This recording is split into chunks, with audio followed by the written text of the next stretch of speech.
Una represent na Kiswahili? No. English and I will mix. Okay.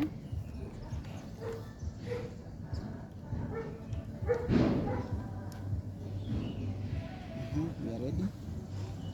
Thank you, members of the press. I'm Mugane Mugo, and I'm a civic educator.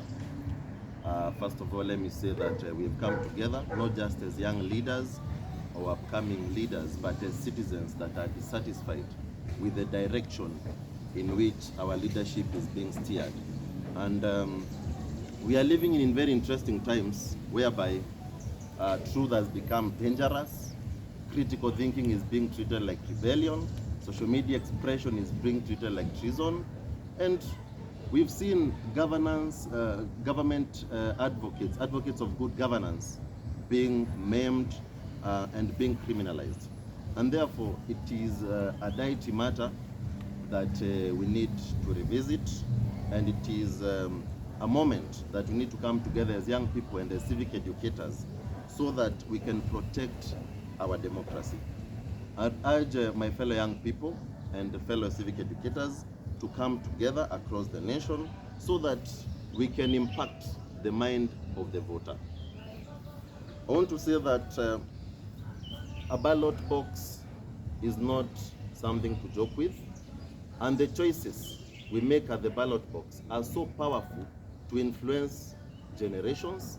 They are so powerful to influence the quality of the service delivery in our country.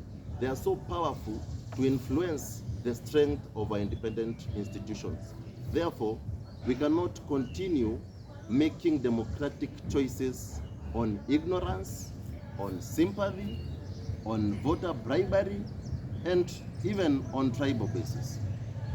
Therefore, our call as young people is to know that this is our chance to come together and take up leadership. We cannot be retweeters, slogan chanters, and always cheering up the oppressors and the politicians. And it is high time as young people of this nation, we stop treating politicians like celebrities. We must treat them like leaders or service, public service officers, whom we must hold accountable, whom we must ask questions.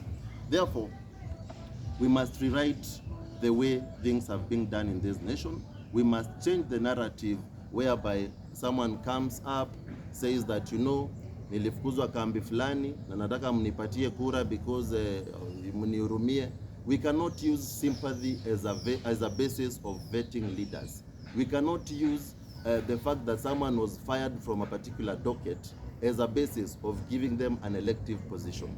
What we want to say is that we will vet our leaders based on merit, because we've been disappointed enough and we have learned from our mistakes. One thing that we don't want to do, we don't want to pass this mantle to the next generation. Therefore, I would say that voting on sympathy is betrayal of democratic progress.